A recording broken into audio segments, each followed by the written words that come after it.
Diawali dengan memperlihatkan seorang pria lugu tengah berjalan bersama majikannya, kita bisa melihat tatapan matanya sangat polos dan nampak tidak ada apa-apa di sana. Namun ketika kalung anjingnya dibuka oleh sang majikan, pria tersebut langsung menghajar orang-orang di sana dengan sangat membabi buta.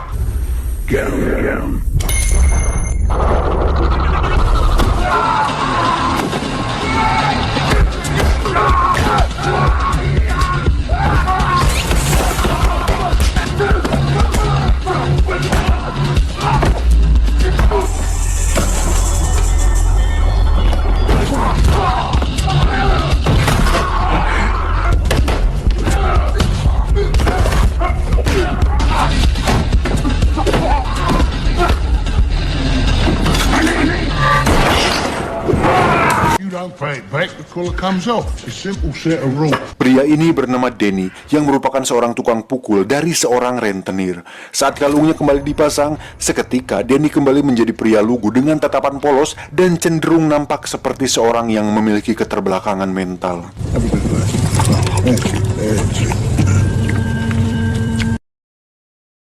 Saat pulang ke base camp, Denny pun diperlakukan layaknya seekor anjing, di mana Denny disuruh untuk masuk ke dalam kandangnya dan memakan makanan anjing.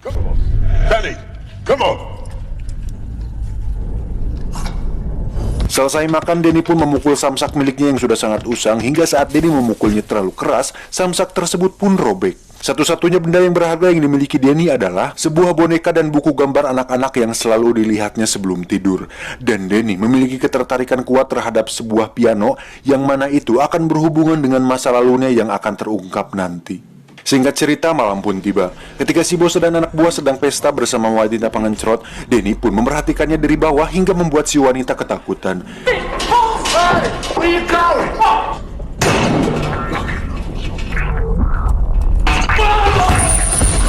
Hari-hari pun Denny lalui seperti itu setiap hari, hingga beberapa orang yang sudah mengetahui tentang reputasi Denny memilih untuk mundur dan tidak melawan sama sekali.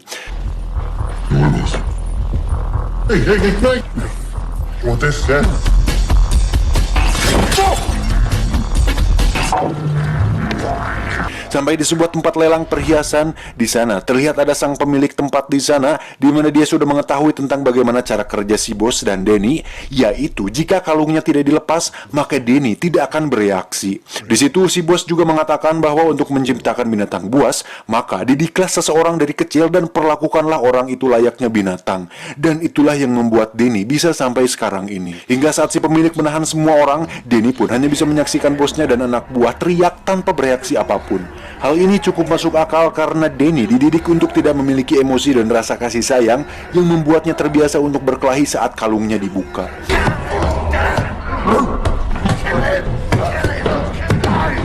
Sementara itu, sang pemilik tempat lelang pun pergi ke ruangan lain untuk menemui para tamu yang ada. Saat si bos dan anak buah selesai disiksa, akhirnya dia mendapat kesempatan untuk membuka kalungnya. Seketika, semua orang pun dihajar sampai masuk ke ruang para tamu.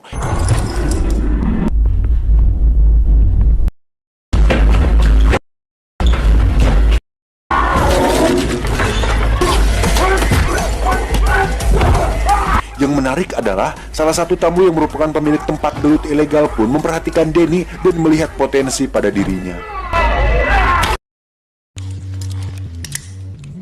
What are you looking at? Just enjoying the show. Saat kembali ke base camp, si bos pun memarahi Denny karena dia sama sekali tidak menolong, karena seekor anjing saja akan menolong majikannya saat berada dalam bahaya. Tak ingin membuang waktu, si bos pun pergi menagih ke tempat selanjutnya, di mana tempat tersebut adalah sebuah toko barang-barang antik. Tak ingin melakukan kesalahan yang sama seperti tadi, si bos pun meminta Denny untuk menunggu di luar, dan si bos menjelaskan bahwa ketika lampunya menyala, Denny harus segera masuk ke dalam karena itu adalah tanda sebuah bahaya. Dan di saat si bos terus menjelaskan, perhatian Denny justru teralihkan kepada sebuah piano tua yang berada di sana. Light, door. Light, door. Oi! Merasa bahwa Denny sudah mengerti, si bos pun langsung masuk sana untuk menagih. Setiap detik berlalu dan Denny mencuri-curi pandang dengan melihat piano tersebut. Hingga perlahan dia bergeser dan mencoba menekan pianonya. Tiba-tiba Denny dikagetkan dengan seorang pria yang muncul, di mana itu hanyalah seorang tukang reparasi piano yang sudah tua. Dan lagi-lagi inilah abah saya, yaitu Morgan Freeman. Dalam film ini beliau berperan sebagai Sam yang merupakan pria tunanetra yang lihai bermain piano. Karena tidak bisa melihat, Sam pun terus berbicara seolah Denny adalah orang biasa pada umumnya. Hingga saat Sam meminta bantuan, Denny pun akhirnya berkata, "Yes." You are, aren't you? Yes. Come on. Sam yang seumur hidupnya tidak tahu seperti apa warna kuning itu meminta Denny untuk menekan beberapa nada sembari dia membetulkan kerusakannya. Just relax.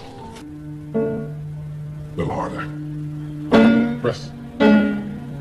Oh, wonderful. Excellent. Excellent. Oh, baby. Setelah selesai, Sam pun memainkan piano dengan sangat indah dan itu membuat Denny merasa hidup kembali sama seperti dirinya di masa lalu. New York City. All the great musicians want to play Carnegie Hall. I did too. Ketika terdengar suara tit, tit, tit, ketika terdengar suara tit, tit, tit, Denny pun segera sadar dan secepatnya lari ke dalam. Namun dia terlambat karena si bos dan anak buah sudah babak belur oleh kliennya. Walaupun si bos geram dan sangat marah kepada Denny, si bos tidak bisa berbuat banyak karena Denny adalah aset baginya. Tak lama datanglah si pria pemilik Fight Club yang bernama Akung untuk menawarkannya kerjasama. Awalnya si bos menolaknya karena itu hanyalah permainan anak-anak, tapi saat mendengar bayarannya cukup tinggi, si bos pun menyetujuinya. Lucrative. Very lucrative. Sampai di sana, Akung pun menjelaskan bahwa hanya ada satu aturan di Fight Club miliknya, dan itu adalah bertarung sampai mati. Dan jika tidak mati, maka dia tidak akan mendapatkan bayaran. So glad you could make it. Dan orang yang memiliki tubuh besar dan seram ini adalah juara bertahan di Fight Club miliknya, di mana dia sudah membunuh puluhan petarung dan berhasil mematahkan ratusan tulang manusia, juga merupakan lulusan dari sebuah penjara paling sadis di Meksiko. Namanya adalah El Rico. Tak ingin membuang waktu dan berbacot ria, si bos pun langsung melepaskan kalungnya dan menyuruh Denny untuk bertarung.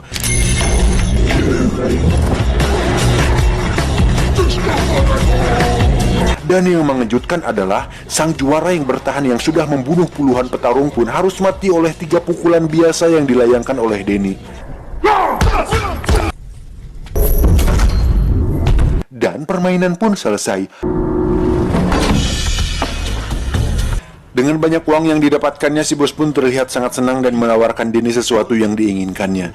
Dan yang Denny inginkan adalah sebuah piano. I want a piano. I want a piano. Sontak hal tersebut membuat si bos tertawa, namun Denny terus berbicara piano. Tiba-tiba, sebuah truk menabrak mobil mereka hingga terseret puluhan meter dari jalan raya. Tak lama muncullah 3 orang bersenjata berat yang langsung menembaki mobil si bos dan Denny, dan ternyata itu adalah perbuatan si pemilik tempat lelang yang masih memiliki dendam kepada si bos. Dikira sudah tewas, mereka pun pergi. Dan ternyata Denny masih hidup dan hanya terkena peluru di lengannya. Dikira si bos sudah tewas, Denny pun pergi dari sana dan menuju ke tempat barang-barang unik yang tadi, dan masih ada Sam di sana. Who's there? Akibat peluru tadi, Denny pun kehilangan banyak darah, kemudian pingsan. Saat sadar, Denny sudah berada di atas kasur yang ternyata itu adalah rumah paman Sam dan dengan baju yang sudah diganti. Ketika Sam masuk dengan membawa makanan, Denny langsung bersembunyi di bawah kasur. Jobs. My name is Sam, remember?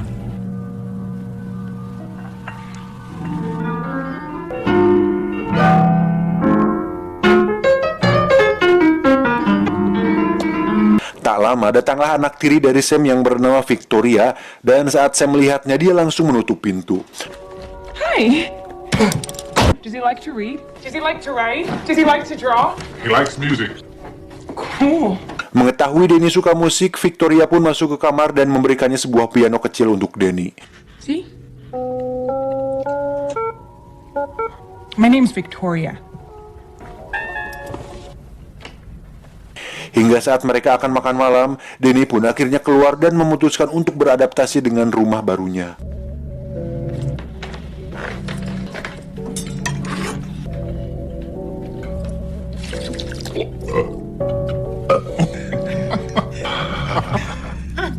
name is Danny. Esok pagi saat Sam akan melepas kalung di leher Danny, dia langsung bereaksi untuk tidak membukanya. You better try to take it off. That same reaction. Selanjutnya, Danny diajak untuk mengikuti aktivitas Sam di mana mereka mengantar Victoria ke sekolah, kemudian pergi ke swalayan untuk belanja bahan makanan di sana. Tiba di rumah, Danny pun melihat beberapa foto di kulkas di mana itu adalah foto Sam dan Victoria, yang ternyata Victoria adalah anak dari temannya sendiri, di mana saat orang tua Victoria meninggal, Sam pun diberi amanah untuk merawatnya. Dan saat Danny ditanya di mana orang tuanya, Danny pun mengatakan bahwa dia tidak ingat di mana mereka. You got family? I don't remember then. Hari-hari setelah itu pun menjadi sangat hangat di mana Danny seperti dilahirkan kembali dan memiliki keluarga baru yang sangat baik kepadanya. Di mana hal itu merupakan hal yang tidak pernah Danny rasakan sebelumnya.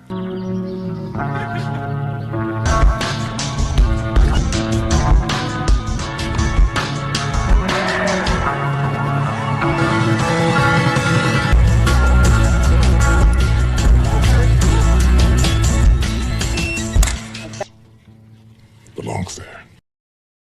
Dan yang menarik, ketika suatu hari saat mereka sedang belanja, tiba-tiba ada beberapa orang berkelahi di sana. Sam yang khawatir dengan keadaan Danny terus berteriak memanggil namanya, dan ternyata Danny sama sekali tidak memperdulikan hal itu. Danny! Sam pun bertanya kepada Danny kenapa dia tidak panik dan tidak bereaksi saat ada orang berkelahi di sekitarnya. Danny pun menjawab bahwa mereka tidak berkelahi dengannya, jadi dia merasa bahwa tidak perlu untuk memperdulikannya. Mendengar hal itu, Sam pun memakluminya karena mungkin itu adalah bagian dari masa lalu dan pribadinya, sehingga dia tidak terlalu memikirkan akan hal itu. Hingga suatu malam saat kedekatan mereka terjalin semakin erat, Victoria pun memutuskan untuk membuka kalung di leher Danny. Awalnya Danny ketakutan dan teringat masa lalunya, namun ketika sudah dilepas, dia akhirnya menjadi seseorang yang baru dan bukan Danny the Dog lagi.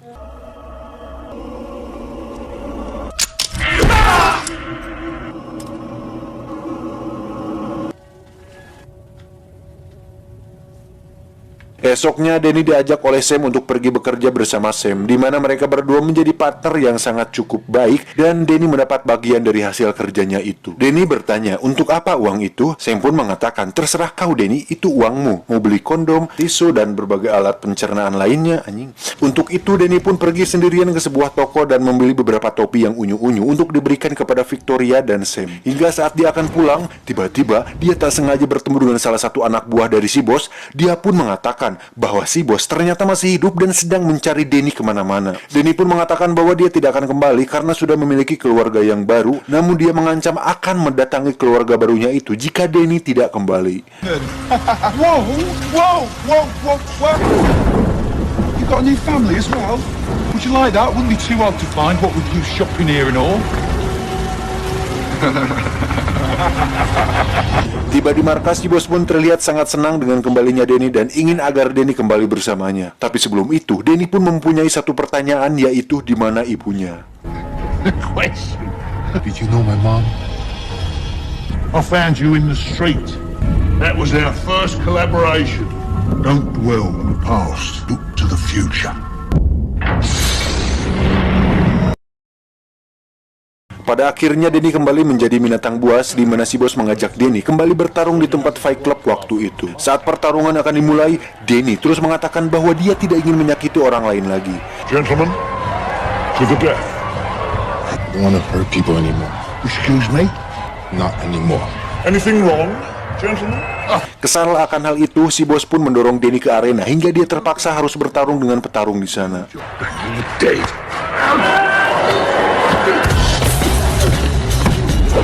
Danny pun hanya bisa menghindar dan bertahan dari lawannya karena dia benar-benar sudah tidak ingin menyakiti orang lain lagi.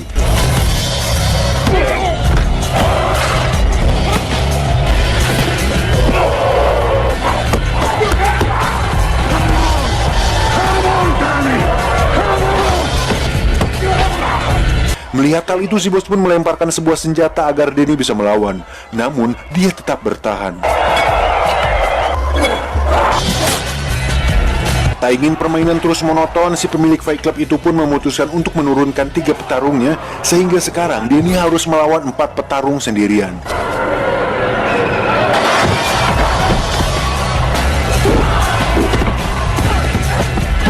Dari situ Denny semakin dihajar habis-habisan hingga dia terlempar dan hampir tak sadarkan diri.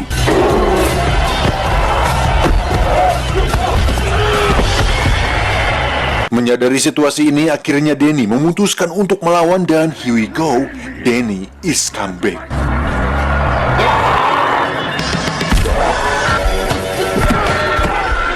Agar pertarungan lebih seru, mereka pun melemparkan berbagai senjata, namun hal itu tidak membuat Denny kalah dan terus melawan dengan tangan kosong, hingga mereka semua berhasil dikalahkan dengan cara dibuat cedera.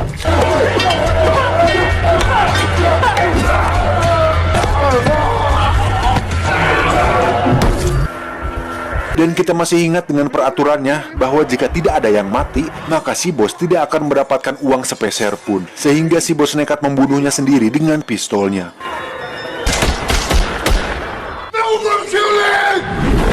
Akibat kejadian itu, Denny pun dihajar habis-habisan dan dilemparkan kembali ke dalam kandangnya. Di sisi lain, Victoria pun mempertanyakan di mana Denny sekarang, dan karena dia mengira bahwa Denny bahagia bersama mereka, Sam pun menjawab bahwa terkadang bahagia saja tidak cukup dan mungkin Denny ingin mencari siapa jati dirinya yang sebenarnya. Sementara itu, Denny terlihat sedang melihat buku miliknya lagi, di mana dia menemukan sebuah foto ibunya di sana. Hingga saat si bos sedang melakukan pengecoran bersama seorang wanita, tiba-tiba Denny muncul di sana dan langsung memaksa si bos untuk mengatakan yang sebenarnya. Karena takut, si bos pun menunjukkan foto-foto ibunya dan mengatakan bahwa ibunya seorang pelacur dan telah dibunuh oleh temannya di masa lalu. Dan si bos memutuskan untuk merawat Denny sejak saat itu. I'm sorry I lied to you, Danny. Saat akan pergi bekerja seperti biasa, si bos mengatakan bahwa sebuah keluarga harus dipertahankan apapun yang terjadi. Mendengar hal itu, Denny pun sadar bahwa dia sudah memiliki keluarga sendiri, yaitu Sam dan Victoria, dan keluarga harus dipertahankan apapun yang terjadi. Untuk itu, Denny langsung berontak hingga mobil oleng dan mengalami kecelakaan.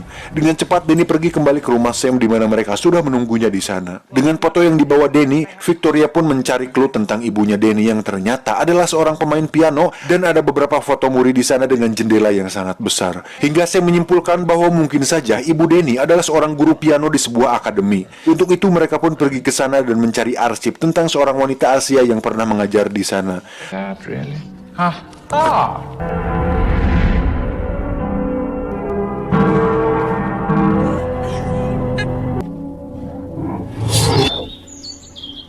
Setelah semua terungkap, akhirnya Denny bisa hidup dengan tenang dan menjalani hidupnya yang baru bersama Sam dan Victoria. Dan cerita pun belum selesai. Dan saat Victoria memainkan not dari kertas milik ibunya, seketika Denny teringat masa lalu bahwa si boslah yang telah membunuh dan memperkosa ibunya. Di mana Denny disuruh untuk bersembunyi di dalam lemari dan menyaksikan langsung kematian sang ibu. Dan yang terjadi kemudian, si bos merawatnya dan menjadikan Denny sebagai anjing peliharaannya.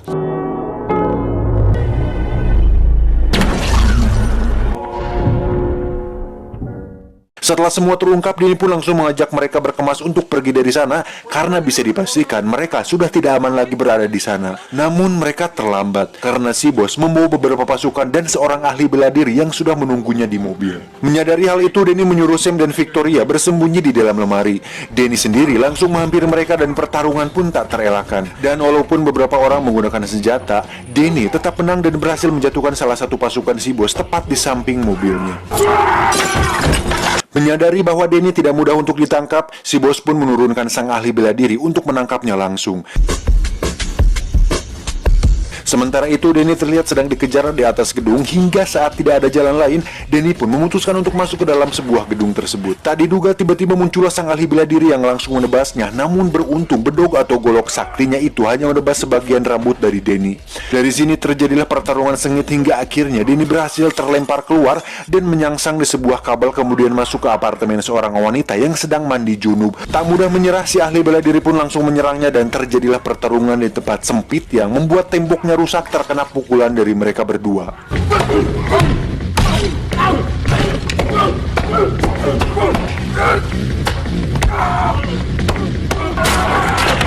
Dan ternyata tanpa golok parantingala suruhnya, si ahli bela diri ternyata tidak sejago yang dibayangkan hingga dia harus terjatuh tepat di atas mobil si bos. Melihat hal itu, si bos langsung turun tangan dan terlihat bahwa anak buahnya berhasil menyebak Denny di sebuah ruangan. Saat Denny memutuskan untuk pergi melalui celah atap, si bos pun menyadari itu dan menyuruh anak buahnya untuk menunggu di sana. Hingga sampailah dia di apartemen milik Sam. Di situ si bos pun merayu dan memujuk Danny untuk kembali.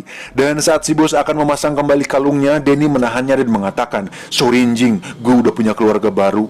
Dengan cepat si bos langsung dilumpuhkan hingga saat Danny akan membunuhnya, Sam langsung melarangnya. Alasannya, karena jika Danny membunuhnya, maka dia akan dipenjara dan apa bedanya dengan mereka. Namun saat si bos terus nyerocos untuk memancing kemarahan Danny, Sam pun langsung memukulnya dengan pot bunga agar dia diam. Saat semua selesai, akhirnya Danny pun hidup bahagia bersama Sam dan Victoria. Dan selanjutnya kita akan melihat penampilan Danny di film Wong Fei Hung. Tamat ending yang sangat membagongkan. Dari film ini kita bisa belajar bahwa untuk menciptakan monster maka didiklah dia sedini mungkin, dan hal itu berlaku sebaliknya, dimana jika ingin menjadi orang atau menciptakan seseorang dengan pribadi yang baik, maka didiklah dia sebaik mungkin dengan lingkungan yang baik dan pendidikan yang baik. Tuh, bener si anjing satu ini.